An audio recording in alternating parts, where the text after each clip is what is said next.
My name is Sanjana and I'm in 12th standard and I've taken commerce, best decision of my life. So to begin my speech, I'd like to ask everyone a seemingly simple question. What or how do you all define happiness? I'd like all of you to take a minute to think about it. How would each and every single one of you define happiness? For me, at this moment, I would define happiness as not freezing up right now and forgetting my entire speech and not dropping the paper actually. Well, on a long-term objective when I look at it, for any 16-year-old, I would obviously like ostentatious measures of wealth, such as a beach house or even a jet ski and stuff like that. But honestly, I thought that this question was a very interesting one. So I went around and asked a couple of people from multifarious backgrounds. So the first person I went and asked was an IT professional. How would you define happiness? He told me that he would define happiness if he discovered the next supercomputer for the world. I went and asked a teacher, and she replied by saying that she wanted her students to score perfect scores in their exams. And finally, I went and asked a fruit salesman, and he told me that he wanted to sell all his produce in one day, and with that money, put his children through school. So I believe now it's safe to say that happiness as a definition is not the same for everyone. But one thing for sure is certain. We can only achieve true happiness if we follow our dreams. Because our dreams and our passions are the only things in the world that can make us whole. And this is why I believe it is of paramount importance to follow our dreams and believe in our dreams and work towards them. In the words of Vidya, wherever you come from, your dreams are still valid. And you must stand up for your dreams, even if it means standing alone. So I believe when I did a research and I found out that a very common reason as to why we don't always achieve or pursue our dreams is there is always a catch or a part or always a chance of failure. Most people would choose rather not to pursue their options and than to just believe that something that got away or the one that got away, rather than actually figuring out for certain whether they actually had a shot at something. So they believe that these dreams and our hopes and our passions are the only things that make us a whole, make us different from each and every single person out there, make us an individual and different person. So I believe that dreams are so precious, and even if it's broken by even a little bit, there's no way we can pick up the pieces, because dreams are the ones that define everything that was, everything that is, and all that can be. So who would want to reckon with that?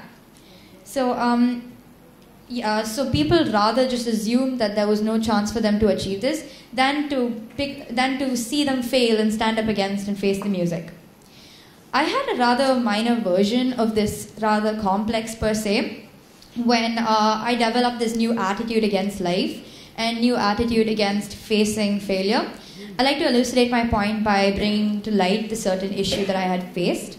So from a very young age, I'd been interested in various things like public speaking and drama and acting and sports. But I worked really hard for a specific event.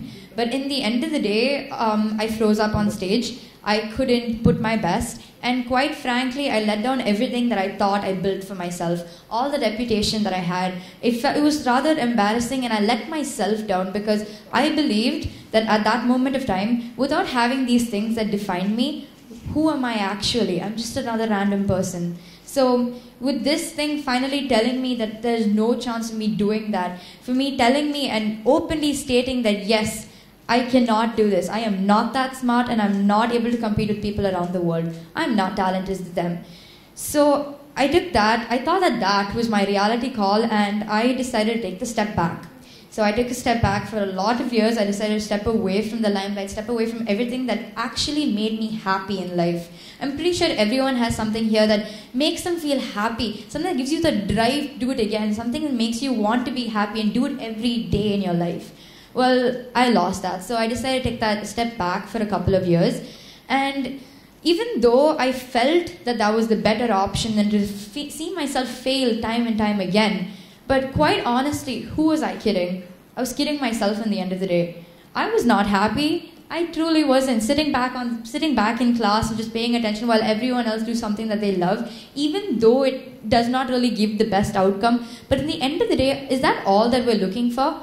Is that the only thing when we want to achieve and we want to win in everything that we do? Don't you think happiness plays a major role? So I discovered that when I took the step back, that was not what I'm supposed to do. That was the road more traveled by and not the one that's less traveled by. I discovered that I wasn't happy. So I decided to take a chance with it again and take up public speaking again, because that's the only thing that gave me happiness again. So here I am talking in front of people. So I do believe that I have come a little forward from where I was earlier. And quite honestly, nothing can compare to that adrenaline drive that everyone can get when you do something you love. And for me, it's talking in front of people. There's nothing that can measure that amount of happiness that I have in front of talking to people. So I felt that I lost my identity back then, but the only true thing that I lost was, more than anything that's so hard to pick up, is that the pieces of my heart that went down. And most importantly, that's very, very difficult for anyone to get, is that you lost faith. Not in anything, but in yourself. So when I look back and saw that there were so many opportunities being offered to each and every single one of us, to me, and I lost out on so many of them because I was scared.